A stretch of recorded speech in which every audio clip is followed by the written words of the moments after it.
Second year का unit first paper का phylum chordata. तो कार्डेटा के बारे में आज पढ़ेंगे हम लोग, इसका जनरल कैरेक्टर एंड क्लासिफिकेशन। तो कार्डेटा, इसका कार्डिया मतलब कार्डिया मतलब होता है क्या, स्ट्रेन यानी छड़ लाइक स्ट्रक्चर, यानी इसमें जिसमें नोटोकार्ड यानी बैकबोन पाया जाए, यानी इस छड़ लाइक स्ट्रक्चर पाया जाए। इसका हैबिट होता है हैबिटाट यानी एक्वाटिक, एरियल एंड टेरेस्ट्रियल दोनों पे। बॉडी सिमेट्रिकल, सिमेट्रिकल, ट्राइपोप्लास्टिक यानी तीनों, जैसे इंडोडर्म, एक्टोडर्म, मेसोडर्म तीनों में। ब्लड वेस्कुलर सिस्टम यानी क्लोज टाइप, इसमें बंद टाइप का ब्लड सर्कुलेशन सिस्टम होता है। स्क्रेटरी सिस्टम यानी इसका स्क्रेटरी सिस्टम क्या है, किडनी है। ब्लड यानी ब्लड क्या है इसमें, आरबीसी।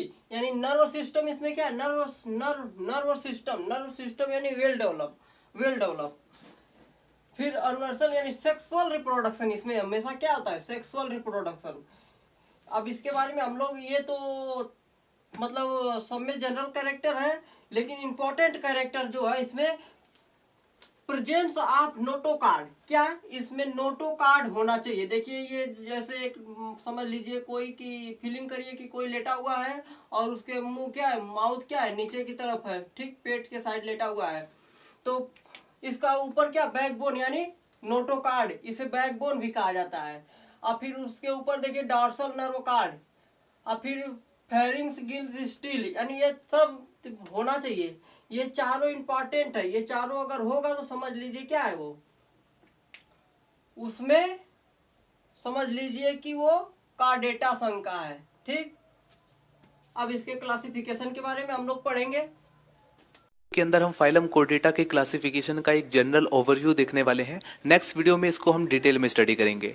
तो देखिए दोस्तों, सबसे पहले जो फाइलम कोर्डेटा को किस तरह से इसको डिवाइड किया गया है क्लासेस, सुपर क्लासेस, सब फाइलम या डिवीजन में, उसको सबसे पहले आप देख लीजिए। उसके बाद आप आइडिया लगा सकते हैं कि किस एनिमल्स को हमें किस कहाँ पर रखना चाहिए, ठीक है। फाइलम कोर्डेटा के एनिमल्स को हमें किस तरीके से क्लासीफाई करना है, तो उसका आपको एक बेसिक आइडिया मिल जाएगा। तो देखिए जो फाइलम कोर्डेटा है उसको सबसे पहले हम दो डिवीजन में डिवाइड करते हैं, एक क्रेनिया और एक क्रेनिएटा। दोस्तों एक क्रेनिया और क्रेनिएटा दो डिवीजन में डिवाइड किस लक्षण या किस करेक्टर के बेस पर किया गया, दोस्तों क्रेनियम के प्रेजेंटेशन और एब्सेंट के बेस पर। क्रेनियम क्या होता है दोस्तों, जो खोपड़ी या कपाल होता है, इसको जिसको हम ब्रेन बॉक्स भी बोलते हैं, उसके प्रेजेंटेशन और एब्सेंट के बेस पर सबसे पहले इसको जो है दो डिवीजन में डिवाइड किया गया, एक क्रेनिया और एक क्रेनिएटा। अब देखिए दोस्तों, जो एक क्रेनिया है इसके अंदर जो है, ए का मतलब आप यही समझ लीजिए कि अब्सेंट, यानी कि इसमें जो है क्रेनियम अब्सेंट होता है, कपाल अब्सेंट होता है, या ब्रेन बॉक्स जो होता है वो अब्सेंट होता है। इसको हम दोस्तों प्रोटोकोर्डेटा या प्रिमिटिव टाइप ऑफ कोर्डेटा भी बोलते हैं। इसके अंदर दो सब फाइलम आते हैं, यूरोकोर्डेटा जिसको हम ट्यूनिकोट्टा के नाम से भी जानते हैं, एक आता है इसमें सिफेलोकोर्डेटा जिसके अंदर आप एम्फियोक्सिस के बारे में पढ़ेंगे। एम्फियोक्सिस को डिटेल में स्टडी करना है, आपके सिलेबस में एम्फियोक्सिस है।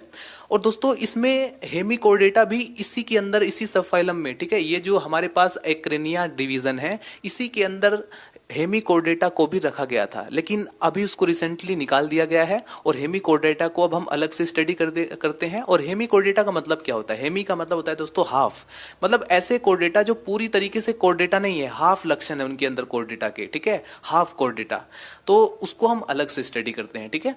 तो अभी देखिए यहाँ पर आप ये इतना कह सकते हैं कि एक क्रेनिया डिवीजन के अंदर, ठीक है, जिनको हम ऑल्सो कॉल्ड एज प्रोटोकोर्डेटा, दो सब फाइलम है, यूरोकोर्डेटा जिसको हम ट्यूनिकेटा के नाम से भी जानते हैं, और एक होता है सिफोलोकोर्डेटा। अब दूसरा होता है दोस्तों क्रेनिएटा। क्रेनिएटा का मतलब यही हुआ कि इनके अंदर क्रेनियम या कपाल या ब्रेन बॉक्स प्रेजेंट होता है, इसमें एब्सेंट है और इसमें प्रेजेंट है।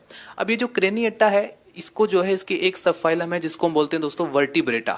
वर्टिब्रेटा में क्या होता है दोस्तों, जो मैंने कहा था कि फाइलम कोर्डेटा के अंदर नोटोकोर्ड प्रेजेंट होता है, वो नोटोकोर्ड वर्टिब्रल कॉलम के रूप में आगे चलकर मॉडिफाई हो जाता है, और वो जो वर्टिब्रल कॉलम है यानी कि इन सभी वर्टिब्रेट्स के अंदर वो पाया जाएगा, ठीक है, क्या, वर्टिब्रल कॉलम। अब इसके बेस पर दोस्तों सबसे पहले जो है इसको दो भागों में डिवाइड किया गया, किस बेस पर दोस्तों, जेव्स के प्रेजेंटेशन और एब्सेंट के बेस पर। जोज मानी के जबड़ा, जो जबड़ा होता है हमारे मुंह का, उसके प्रेजेंटेशन और एब्सेंट के बेस पर इसको जो है दोस्तों दो डिवीजन में डिवाइड किया गया, एगनेथा और एक नेथोस्टोमेटा। जी यहाँ पर थोड़ा साइलेंट रहेगा, इसलिए इसकी प्रोनाउंसिएशन होगी नेथोस्टोमेटा, ठीक है। तो दोस्तों ये जो एगनेथा है, एगनेथा डिवीजन है, इसके अंदर दोस्तों जो है जॉज अब्सेंट होती है, यानी कि जो जबड़े होते हैं वो अब्सेंट होता है। इसके अंदर जो क्लास है वो है साइक्लोस्टोमेटा, ठीक है। एक बेसिक आइडिया मिलता जा रहा है आपको। दूसरा है दोस्तों नेथोस्टोमेटा। इसके अंदर दोस्तों जो जबड़े होते हैं इन एनिमल्स के अंदर, मतलब जितने भी ऐसे वर्टिब्रेट जिनके अंदर जबड़े पाए जाएंगे, यानी कि जॉज प्रेजेंट होगा, उसको दोस्तों जो है हम नेथोस्टोमेटा के अंदर रखेंगे। और नेथोस्टोमेटा को दोस्तों दो सुपर क्लासेस में डिवाइड किया गया है, ठीक है। एक तो होता है पाइसिस और एक होता है टेट्रापोडा। पाइसिस के अंदर दोस्तों रखी गई है फिश, जो मछलियां होती हैं उनके अंदर जो है पाइसिस के अंदर रखी गई हैं। और टेट्रापोडा के अंदर ये सभी क्लासेस आपकी आ जाएंगी, एम्फीबिया, रेप्टिलिया, एवीज, मेमेलिया, जिसके बारे में आप ऑलरेडी 12th क्लास से पढ़ते हुए आ रहे हैं कि एम्फीबिया के अंदर क्या है, रेप्टिलिया के अंदर क्या है, एवीज के अंदर क्या है या मेमेलिया के अंदर। इन सभी का एग्जाम्पल आप अच्छे से जानते हैं और आपके आसपास सराउंडिंग में भी मिल ही जाएगा, ठीक है। तो दोस्तों ये जो पाइसिस है यानी कि फिश, इनके अंदर दोस्तों जो प्रेजेंट होता है एक्सोस्केलेटल सिस्टम, फिन्स प्रेजेंट होते हैं और इनमें लिम्स प्रेजेंट होते हैं, ठीक है। तो इनमें फिन्स प्रेजेंट होंगे, इसमें लिम्स प्रेजेंट होंगे। तो आगे जो है जो पाइसिस होती हैं दोस्तों, इनका जो एंडोस्केलेटल सिस्टम है उसके बेस पर इसको दो क्लासेस में डिवाइड कर सकते हैं, ठीक है। ये सुपर क्लास है और ये क्लास है। ये जो है कॉन्ड्रिक्थिस और एक होता है दोस्तों ओस्टिकथिस, ठीक है। कॉन्ड्रिक्थिस के अंदर जो इनका इन मछलियों का जो एंडोस्केलेटल सिस्टम है, जो आंतरिक जो इंटरनल स्केलेटल सिस्टम दोस्तों जो होता है वो कार्टिलेज का बना होता है, ठीक है। और इसमें बोनी होता है, ठीक है। बोनी मतलब बोन्स का बना होता है, ठीक है, हड्डियों का।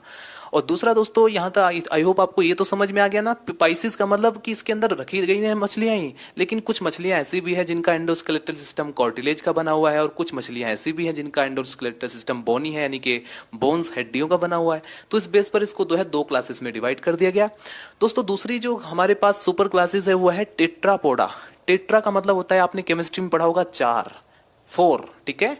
पोडा का मतलब एक तरीके से लोकोमोशनरी ऑर्गन, पोडा, ठीक है, पैर या पोडा या पोडिया, इस तरह से आप समझ सकते हैं। तो मतलब कि 4 पैर वाले, टेट्रापोडा, ठीक है। जैसे एम्फीबिया, रेप्टाइल्स, एवीज, मेमेलिया, ये सब, ठीक है।